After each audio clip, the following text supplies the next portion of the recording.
Merci de nous rejoindre, JB. Jean-Baptiste Nicolet. Je trouve que je disais ça à Nico. Je disais ça à Nico. JB, enfin Jean-Baptiste, tout de suite, ça te donne un côté très formel, très sérieux, quoi. Très solennel. Mais on peut rester à JB. Je crois que je t'ai jamais appelé. Je t'ai jamais appelé Jean-Baptiste. Je m'appelle pas Jean-Baptiste. Très bien aussi. Et du coup, on parlera, juste pour rappel, des iPhone 16 un peu plus tard. D'abord, ça va pas être le cœur de notre conversation. On voulait profiter de ta présence ici pour aborder un petit peu finalement ta vie, ton œuvre, quelque part. Ça fait peur comme ça ou pas? Je sais qu'on est en 2024, mais le métier de YouTuber tech finalement, il est. Alors nous, on va dire qu'on en a un aperçu régulier sur YouTube et sur Frandroid et sur Numérama parce qu'on a des chaînes YouTube très actives. Mais toi, c'est vraiment le cœur de ton activité. Tu fais ça depuis très longtemps. Tu fais partie des on va le dire, hein, je te sauce un petit peu, mais quand même des plus grandes figures du YouTube tech français. Même la référence sur Apple. Je disais que j'allais pas faire l'affront de te représenter avec ta chaîne The Eye Collection. On reviendra d'ailleurs sur le nom. Je sais que Nico a préparé une question autour de ça. Et justement, Nicolas, je te laisse la parole parce qu'il n'y a sans doute pas mieux que toi pour interviewer JB. Vous connaissez très très bien. Waouh. Oui, c'est ça. J'allais te dire, on va pas faire semblant. Je vais pas te vous voyez faire le pause interview. Voilà, on se connaît. On est frères. On a grandi ensemble. Non, on est amis avec JB dans la vraie vie parce qu'on on se côtoie. On voyage souvent ensemble. On est en voyage de presse ensemble. On est souvent aux mêmes événements ensemble en France et on discute énormément. C'est certainement la personne dans tout le milieu tech avec qui je discute le plus parce que on se parle des produits, on donne des avis. On parle toujours de tech par contre. Vraiment, c'est assez hallucinant. Je ne connais rien de ce mec. Par contre, on parle constamment de tech et vraiment, c'est quelqu'un qui connaît extrêmement bien ces sujets. Je te retourne le compliment. Merci. Pour cette première de cette nouvelle version d'Unlock. Donc, Omar a un petit peu teasé la première question que je voulais te poser. Donc, ta chaîne, c'est plus de 950 000 abonnés. On n'est pas loin du million. Moi, je l'attends, il met du temps à arriver. Je pense qu'il va pas tarder à arriver. Mais bon, voilà, t'es un des plus gros comptes français sur la tech. Et ton nom, c'est The Eye Collection. Il y en a qui se font appeler par leur prénom, qui ont des pseudos qui font référence à quelque chose en particulier. Toi, tu as vraiment joué sur le côté Eye Collection. Et dans le micro, elle est simple. C'est pourquoi? C'était il y a 13 ans en fait. Donc il y a 13 ans, va trouver un nom de chaîne YouTube quand tu commences et que YouTube ça ne parle à personne et que la tech, à part l'iPhone 4 à l'époque, il se passait pas grand chose. Et moi je faisais déjà la collection des produits Apple depuis que je suis tout petit. Voilà, il y en a qui font la collection des timbres. Moi c'était les produits Apple. Et ils avaient un point commun. On a une vidéo de ta première vidéo qu'on va pouvoir diffuser pendant que tu parles. Et en fait à l'époque les produits Apple c'était iPhone, iPad, iPod, iTunes, iCloud. iMac. On a la vidéo. Voilà. Il y avait le voilà. L'iPhone 4S. Exactement. En octobre 2011, il y a 13 ans. Et du coup, comme je faisais la collection et que c'est quand même plus stylé de dire en anglais qu'en français, je me suis dit, voilà, The Eye Collection, tout simplement. Et puis, je l'ai gardé. Et la question, c'est est-ce qu'aujourd'hui, parfois tu regrettes quand t'appelles The Eye Collection et t'aimerais qu'on utilise ton prénom? Non, parce que ça m'a fait, en fait. Faut pas renier ses origines. Donc, du coup, en fait, moi, j'aime bien, c'est rigolo. Après, oui, c'est un peu connoté, c'est clair. Mais après, tu peux dire que high à l'anglais, ça fait internet, ça fait high-tech, ça fait plein de trucs. Et bon, voilà, ça restait comme ça. Et puis, c'est très bien comme ça aussi. Quand tu as lancé ta chaîne YouTube, on était vraiment au tout début de la plateforme. Il y avait déjà quelques créateurs qui commençaient à émerger. Mais c'est vrai qu'il n'y avait pas vraiment de personnes sur la tech. Tu as été hyper précurseur parce qu'aujourd'hui, c'est un horizon qui est beaucoup plus utilisé. Avec du recul, quand tu repenses au moment où tu t'es lancé, tu te dis quoi, que tu étais fou, que tu as vraiment eu la meilleure idée de ta vie. Comment tu décrirais justement la création de ta chaîne YouTube? Juste parce que j'avais envie de partager des choses que j'avais, des tests de produits que j'avais juste sur Internet. Parce que c'était un peu la mode à l'époque, mais dans des blogs plus que dans des vidéos. Et moi, j'attendais d'avoir une caméra qui filme. Mais sauf que j'en avais pas, donc j'ai eu un iPad 2 qui filmait en HD. C'est l'iPad 2 tes premières vidéos? Ma première, celle-là qu'on vient de voir, c'était filmé avec un iPad 2. Et le mieux, en fait, c'est que... Alors ça, il faut l'enlever. C'est un petit montage chronologiquement. On va pas lui faire ça. Oui, alors oui. C'est un montage qui monte ton glow-up, mec. C'est glow-up, c'est glow-up. Et en fait, l'iPad 2, ce qui était cool, c'est qu'il avait la smart cover. Et la smart cover, c'était mon trépied. Et en fait, l'inclinaison faisait que je pouvais le poser sur un bureau et je mettais mes mains derrière. Et en fait, ça passait super bien. Voilà, tout simplement. Donc on voit la qualité d'image qui monte. Ouais, et là, les dernières, c'est plus du tout ça. C'était 2020 quand même, mais c'était plus d'iPad 2, ça c'est des grosses caméras et du coup j'ai investi, dans des caméras depuis. Est-ce que tu te souviens de la première vidéo qui a créé le buzz? Parce que voilà, aujourd'hui quand tu fais une vidéo, tu fais facilement plusieurs dizaines, centaines, milliers de vues. Voilà, toutes tes vidéos sont extrêmement suivies. Mais j'imagine qu'au départ, notamment cette première prise en main de l'iPhone 4S, elle devait avoir quelques dizaines de vues. Justement, tu vas rire, mais les toutes premières, donc les iPhone 4S en 2011, elles ont hyper bien marché. Elles avaient fait 100 000 vues en 2011. Genre, vraiment. Et j'étais en mode. Donc t'as commencé première vidéo 100 000 vues. Peut-être pas l'iPhone 4S, mais juste la deuxième, genre le test de Siri en français. J'avais fait. Le nom c'est test Siri français, c'est tout. Et là, je pose la question sur quel temps fait-il, est-ce que je sors avec un parapluie, tout ça. Et ça avait marché. Et j'étais en mode, c'est trop bizarre. Et mais en même temps, j'ai mis 5 ans, je crois, à que ça en devienne mon métier. Donc pendant 5 ans, je faisais ça en mode je faisais 3 vues par-ci par-là, en complément de rien. T'étais en cours à côté en plus, t'as commencé. J'étais en cours, bof. Pas fait beaucoup d'études, mais on va dire que j'étais en cours. T'as commencé à quel âge juste J'ai commencé, j'avais 13 ans. C'est super précurseur. En vrai, on parlait, alors c'est pas le meilleur moment pour te comparer à Marques Brownlee, mais on parlait ça m'a traversé les trucs, je me dis on parlait de Marques Brownlee tout à l'heure, qui aussi se profile de quelqu'un qui s'est fait connaître en étant un ado qui testait des claviers et des souris d'ordinateur en se filmant avec une webcam, et c'est extrêmement similaire en termes de parcours. En même temps, en 2011, il n'y a pas grand chose à tester, mais justement, ce qui est intéressant, c'est d'avoir tout le background, d'avoir testé tous les produits qui étaient révolutionnaires à l'époque, dans les années 2010, qui ne sont plus du tout le cas aujourd'hui. Transition parfaite pour parler des iPhone 16. Mais quand tu compares des iPhone 4, 4S, l'iPad 1, l'Apple Watch 1, des premiers Mac et tout ça, genre c'était vachement intéressant et tu avais des vraies nouveautés qui arrivaient. Snapchat n'existait pas encore, enfin, des trucs de dingue. Aujourd'hui, cette fameuse iCollection, tu l'as encore conservée, c'est-à-dire que les produits qui ont fait le lancement de ta chaîne, ton succès, tu continues de collectionner. Ah ouais. Ouais, t'as toujours cet aspect-là. Je garde tout. Chez moi, c'est. T'as une pièce pour? Ouais, j'ai plusieurs pièces. C'est la Fnac chez toi? C'est la Fnac d'articles boulanger. Non, j'ai tout gardé, tous les produits que j'ai testés sur ma chaîne YouTube, sauf les voitures, je les ai gardés. C'est vrai qu'il faut le dire. T'as pas de placard pour les voitures. C'est intéressant, parce qu'aujourd'hui, ceux qui te connaissent pas, alors je pense que la plupart des gens ici te connaissent, mais ceux qui te connaissent pas ont peut-être l'image que The iCollection, tu vas tester spécifiquement du Apple, de la tech, mais en fait, tu fais de tout aujourd'hui, tout ce qui touche au connecté. En gros, quand j'ai commencé, j'ai fait que du Apple parce que j'aimais bien Apple et j'achetais que ça. Donc j'avais que ça. Parce que moi, les premiers produits que je testais, c'est les produits que j'ai achetés, tout simplement. Et ensuite, je me suis ouvert à d'autres produits pour essayer de comprendre ce que la concurrence faisait, pour moi être moins bête, pouvoir avoir un avis plus complet et pouvoir comparer. Et puis ça a commencé en 2014, je pense, 2015, que je puisse m'ouvrir un peu à d'autres produits, d'autres marques, Android et tout ça. Et puis aujourd'hui, il y a des voitures connectées et tout ce qui s'ensuit. Parce que c'est vachement intéressant. Il n'y a pas qu'Apple dans la vie quand même. Il y a plein d'autres marques. C'est un parcours très similaire à Frandroid. On avait un A majuscule parce qu'on ne parlait que d'Android et on s'est ouvert parce qu'il faut s'ouvrir. Et vous s'ouvrez parce que vous m'accueillez aujourd'hui. Voilà. C'est finalement le chemin devait être chemin logique pour s'en rencontrer. Il y a aussi un truc que je trouve intéressant de présenter, je sais pas si c'est quelque chose dont tu parles énormément dans tes vidéos, c'est que pour moi tu es une des rares personnes dans le milieu, peut-être la seule, qui fait quasiment tout seul. À quelques exceptions près, de temps en temps, je sais que tu es accompagné de vidéastes qui vont t'aider sur de grosses vidéos, mais sinon que ce soit la réalisation, le montage, etc., c'est des trucs que tu veux faire toi. Ouais. Tu as ton propre studio d'ailleurs, à quoi ça ressemble un petit peu le tournage d'une vidéo entre le moment où tu vas recevoir le produit ou même au moment où tu le demandes et la publication en ligne? Ça varie de vidéo en vidéo, de produit en produit, d'année en année, mais grosso modo, j'ai l'habitude de tout faire tout seul depuis 13 ans. Là, depuis quelques temps, je délègue un peu les montages courts des vidéos courtes sur les réseaux sociaux parce que je peux pas tout faire. Tu fais aussi ça maintenant, il n'y a pas que YouTube. Et en fait, il faut s'y mettre au format court. Donc si tu t'y mets pas, donc j'y suis mis, et sauf que si je veux pas mourir et ne rien faire de ma vie, il fallait que je délègue ça. Donc j'ai commencé à déléguer ça, mais sinon tout ce qui se passe sur YouTube, c'est 100% moi à 99,9%, parce que je trouve ça trop bien de toucher à tout.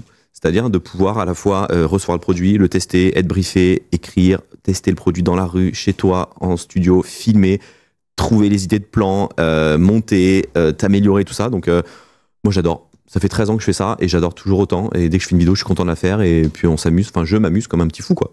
Tout seul, mon studio. Pas d'envie de déléguer pour l'instant, c'est toujours... Si, je pense qu'à terme, je le ferai parce que tout seul, on va vite, mais à plusieurs, on va plus loin. Du coup, je pense que... Pour aller faire des choses. Non, c'est vrai qu'il est fort. Il aime bien les petites punchlines. C'est philosophique. Si tu devais, on va enchaîner rapidement sur les iPhone 16, mais je suis toujours curieux de poser cette question. Si tu devais retenir un moment, 2-3 moments forts de ta chaîne, des vidéos qui t'ont plus marqué que les autres parce que, je sais pas, il y a eu des rencontres, il y a eu un immense succès, il y a eu quelque chose d'inattendu pendant le tournage. Est-ce que tu as ces exemples en tête? Ça peut être en positif comme en négatif. Hein, Ouais. Le plus récent en tête, pour moi, je pense que c'était en février, c'était Vision Pro. Je pense que tu t'y connais parce que tu étais là. On est partis à deux, en amoureux. Complètement par hasard, on s'est dit, bon, allez, sur un coup de tête, on va à New York, il y a Vision Pro qui sort, on y va, on prend les billets d'avion, on prend les hôtels, on y va, on va voir ce que ça donne. Et finalement, ça s'est quand même vachement bien passé. On a été avec Tim Cook le matin à l'Apple Store. Enfin bref, c'était. Tim Cook qui l'a reconnu. Je pense qu'il n'y a pas beaucoup de personnes. Il y a eu un passage dans le montage. Il venait et puis on a discuté 20 secondes, mais bon, c'était grave stylé, quoi, tu vois. Et donc ça, c'était quand même un moment cool de cette année. Et puis après, ma toute première keynote Apple aussi. Ouais. Et moi, ça a été un rêve. Ta première keynote Apple. En 2019, c'était la WWDC. Ok. Donc c'était à l'époque où il y avait encore Tim Cook sur scène avec le public et tout ça. Et moi, ça a toujours été un rêve d'aller à une keynote. Ça peut paraître bizarre pour certaines personnes de se dire que son rêve, c'est d'aller à une conférence de presse. Mais c'était un peu un de mes rêves. Et du coup, quand j'ai pu y aller, j'étais en disant, waouh, c'est un truc de dingue. Tout comme après, en septembre 2019, aller à Apple Park, le fameux anneau dans la salle et tout ça. Pareil avec des gens sur scène. Donc c'était des moments hyper forts et qui continuent encore aujourd'hui et dont je suis encore le plus heureux du monde à pouvoir y aller et m'amuser à faire mes vidéos sur place. Moi, j'avais une question aussi sur, du coup, Nicolas l'a bien dit, sur le fait que YouTube était ta plateforme, est ta plateforme centrale et c'est avec ça que ta chaîne a grossi et tout. Mais maintenant, on voit, là, on est sur Twitch par exemple, il y a TikTok. Nico me disait que tu perçais bien sur Insta aussi. Je fais TikTok, Insta, pas Twitch encore parce que j'ai pas le temps. Non, bien sûr. Mais pourquoi pas? Et justement, je voulais te demander un peu sur l'évolution de YouTube. Est-ce que tu te vois encore? Est-ce que déjà tu penses que il y a encore de belles années devant soi devant la plateforme pour YouTube, ou est-ce que vraiment c'est menacé par TikTok? Toi, quelle est ta perception un petit peu par ça? Je pense que c'est vraiment deux usages complètement différents. TikTok, le contenu il vient à toi, tu le demandes pas. Et YouTube, tu vas chercher le contenu. C'est-à-dire que tu vas te renseigner sur un produit, tu vas sur YouTube parce que tu veux connaître vraiment le produit et tu vas être prêt à regarder 10 minutes une vidéo. Sur TikTok, tu te renseignes pas tant que ça en allant dans le champ de recherche, rechercher le produit, tu slides et il vient à toi tout seul. Et puis si tu restes plus de 5 secondes, il va t'en proposer encore plus. Donc je trouve que c'est deux formats complètement différents mais qui sont complémentaires. Donc en fait, il faut être à la fois sur YouTube, sur Reels, Insta, sur TikTok. Ouais. Donc c'est 3 fois plus de travail. Et aussi faire des contenus différents parce que YouTube, ça a un format très particulier. Déjà, c'est du paysage et c'est pas du vertical. TikTok, il faut catcher l'attention dans les 2 premières secondes. Si tu dépasses 3 secondes, t'as fait une vue, mais 3 secondes, c'est rien. Ouais. Donc en fait, c'est hyper compliqué. Et Reels, il faut essayer de faire un truc un peu plus lifestyle. Bref, derrière les créations, vous y connaissez, ça prend du temps et vu tout ce qui sort tout le temps en tech, ça y va. Je peux te dire que l'équipe vidéo, que ce soit de Frandroid ou de Numérama, ils sont taqués aussi sur ces sujets, oui. Pour ton format court, du coup, tu fais des montages différents en fonction des plateformes sur lesquelles tu vas les diffuser. J'ai jamais pris le pas de prendre la vidéo YouTube et la mettre sur TikTok. Non, c'est vraiment des contenus complètement... forcément, et du temps en plus. Complètement inédit. Aujourd'hui, tu essayes d'adapter tous les produits que tu testes, tous les produits dont tu parles en vidéo courte, ou ça va vraiment dépendre au cas par cas? Non. Dès que je teste un produit, j'essaie de le mettre en format court. Et si c'est pas un produit, c'est un service. Si pas un service, c'est autre chose. Mais parce que les gens qui vont aller sur TikTok sont pas les mêmes qui sont sur YouTube et inversement. Et il faut toucher à tout le monde. Et d'ailleurs, question peut-être un peu bête sur le TikTok, etc. Mais ça t'arrive de filmer à l'iPhone ou tu restes encore très traditionnaliste sur la caméra Ça m'arrive de temps en temps, pas tout le temps, parce que c'est cool. Mais moi, je suis très fan des bokeh, des belles images et tout ça. Ouais. Du coup, pour dépanner, oui. Il y a après aussi ce côté un peu POV que les gens aiment bien, de filmer à l'iPhone en mode je t'emmène avec moi. Mais c'est assez rare. Moi, je suis plus partant de grosses caméras. Ouais. J'ai une autre question. On a parlé des vidéos qui ont très bien fonctionné sur ta chaîne, celles qui t'ont marqué. Maintenant, on va parler de la vidéo que tu n'as pas encore faite. S'il y avait une seule vidéo que tu rêverais de faire sur The iCollection, une vidéo en correspondance avec tes abonnés, avec ce qu'ils aiment, avec ce qui fonctionne bien chez toi, qu'est-ce que ça serait? Ça serait, je sais pas, je pense à une interview de Tim Cook, je pense. Ouais, en gros, j'allais le dire. Moi, j'aimerais bien interviewer Tim Cook un jour. Comme maintenant, on est meilleurs amis, je me dis à tout moment, si tu nous entends, si tu passes par là. Tim Cook, j'aimerais bien l'interviewer un jour. Il y a d'autres personnes dans la tech comme ça qui t'intéressent ou on reste? Sinon, il y a plusieurs. On en parlait tout à l'heure, mais genre, c'est vrai que Mark Zuckerberg est quand même vachement intéressant, je pense, à interviewer parce qu'il a une vision et c'est aussi une des dernières personnes dans la tech qui a sa propre entreprise et qui a sa tête. Donc, il a une vision très particulière. Et en fait, ça va tellement vite dans la tech qu'on ne sait jamais de quoi demain sera fait. Donc moi je sais très bien que je sais ce que je fais cette semaine, mais je sais pas ce que je fais la semaine prochaine. Donc je suis toujours un peu ce truc libre pour me dire, bon bah au moins la semaine prochaine, si vraiment il y a quelque chose d'autre qui va se passer, que je suis invité sur un événement, je pourrais y aller. L'événement va peut-être me mettre une autre opportunité. Et voilà, faut toujours être un peu disponible. Donc ça se trouve, le prochain concept que je n'ai jamais fait, je sais même pas aujourd'hui. C'est vrai que ça t'arrive comme ça souvent qu'on t'appelle et qu'on dit ouais, t'es dispo demain pour partir à l'autre bout du monde. Clairement, ouais. Je sais vraiment pas ce que je fais la semaine prochaine, tu vois. J'ai certains tournages qui sont prévus, mais je peux les décaler, tout est flexible parce qu'on sait jamais si on t'appelle pour un événement ou je sais quoi. Bah, il faut être dispo, parce que si t'es pas dispo, bah, quelqu'un d'autre il va à ta place. Ouais. C'est vrai. Bon, bah, trop bien. Bon, voilà. J'avais aussi une question côté parce que encore une fois, je sais, on est en 2024, le métier de youtubeur tech, c'est plus le truc. Enfin, j'ose espérer que c'est plus le truc comme on avait vu, je me rappelle à l'époque, alors pas du tout le même domaine, mais des Cypriens ou des Squeezie passer à la télé et se faire défoncer en fait par tout le plateau parce qu'ils comprenaient même pas finalement l'intérêt de l'activité de leur invité. Mais aujourd'hui, toi, est-ce que quel regard déjà tu as sur ce rapport, par exemple, en termes de légitimité dans le regard des audiences, de médias peut-être plus traditionnalistes, côté télévision notamment, et même si j'ose espérer qu'en 2024, ça a un peu évolué. Et est-ce que si quelqu'un, je sais pas, envisage une carrière là de youtubeur tech et tout, est-ce que tu lui dirais ouais go vas-y, ou est-ce que attention gros il y a 1000 trucs qui vont mal se passer c'est trop tard aussi, est-ce que c'est trop tard aussi ouais. Première question j'en ai eu pour être dans le bon sens je pense qu'aujourd'hui il y a quand même encore cette distinction entre médias traditionnels, presse écrite, presse papier, radio, TV et youtubeur. Et quoi que tu fasses en tant que youtubeur, tu seras toujours catégorisé youtubeur, voire influenceur, sauf qu'influenceur c'est connoté négatif. Et youtubeur, ça te va comme terme d'ailleurs? Moi ça me va très bien, parce que je fais des vidéos sur YouTube. Faut bien un chat. Moi ça me dérange pas. TikToker. Mais du coup, je sais qu'il y a beaucoup de médias, et on en parle souvent avec Nicolas, qui ne reprendront jamais tes contenus, même si tu les sors avant tout le monde et tout ça, parce que t'es youtubeur. Ou parce que t'es un petit qui sort de nulle part et tout ça. Ou alors ils vont reprendre les médias étrangers, pas français, parce que bon, on n'est pas en France, on va pas partager les trucs des Français. Ça, je trouve ça dommage, parce que c'est une guéguerre qui sert à rien. Voilà, il faut être content pour tout le monde, et puis si quelqu'un a quelque chose de mieux que toi, sois content pour lui, et puis partage, tout simplement. Donc il y a ça. Après, la télé commence un peu à se mettre sur un peu le mode d'inviter l'actu des réseaux sociaux, etc. Voilà, ils ont genre. Là, je trouve que la télé est beaucoup plus open, parce qu'en même temps, ça leur rapporte de l'audience. Ils sont souvent perdus. Mais et pour la deuxième question, tout le monde peut tester à n'importe quel moment. Il faut juste être hyper prêt à attendre que ça vienne. Et se dire que ça va peut-être pas marcher aujourd'hui, peut-être pas demain, peut-être pas dans 2 ans, peut-être pas dans 3 ans, mais peut-être dans 4 ans. Et il faut être préparé à se dire, bon ben voilà, en fait, je fais ça par passion et pas par besoin d'argent, de fame, d'avoir des produits gratuits, de voyager dans le monde entier, parce que c'est la pire des choses.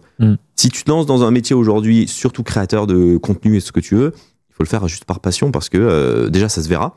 Un passionné rend les choses passionnantes, et ensuite, même si ça marche pas, tu auras envie de continuer, juste pour toi, mais pas pour les autres. Et puis après, les gens, ils vont venir et tout ça. Donc ouais, il faut être patient, très patient. Mais c'est possible. Ouais, ok, c'est très belle réponse, merci. Et je reviens sur ce que JB a dit sur le manque de visibilité dans les autres médias français, et c'est vrai que c'est quelque chose sur lequel il faut insister. Moi, je suis toujours halluciné quand les tests des iPhones sortent. Donc, on n'est pas beaucoup, par exemple, à les avoir en France. JB est le seul créateur de contenu en ligne à faire des vidéos sur les iPhones. Il fait des vidéos franchement objectives, de qualité. Il y a vraiment... On a souvent la mauvaise image de l'influenceur qui ferait un contenu qui va uniquement dans un sens et pas dans l'autre. Et c'est pas vrai. Il y en a qui font bien leur travail, et c'est le cas de JB. Et malheureusement, on prend n'importe quel média... tech spécialisé sur les marques en question, les 3/4 du temps, il n'y a que des vidéos issues de youtubeurs américains et jamais de contenu français. Il y a vraiment un côté assumé de ne pas vouloir mettre en avant un autre média français. Soit comme si ça n'existait pas. Soit parce que ça n'existait pas. Et je trouve ça dommage, parce que voilà, on est d'accord là-dessus, on a tout intérêt dans un écosystème français à montrer que non, l'information peut exister au travers de médias français, qu'un média français, que ce soit sur YouTube ou sur un site, ne fait pas que recopier le contenu d'un site américain et peut produire ses propres choses, faire ses propres tests, etc. Et qu'à vouloir étouffer le contenu et ne pas mettre en avant les vidéos que tu fais, par exemple. Mais ça peut vous aussi arriver, je pense, chez Numerama ou Android. Ça arrive. Ça nous arrive moi, mes tests des iPhones, on les a en même temps. Personne ne les reprend, à part justement pour Android. Voilà. Ils sont nos voisins avec qui tout se passe bien, mais c'est vraiment dommage, et ça invisibilise le travail des gens en France qui font bien leur travail, et c'est un peu dommage. Donc, ça va peut-être changer un jour là-dessus. Et il faut aller voir ces vidéos sur les iPhones. T'en as fait plein en plus, et elles sont très bien.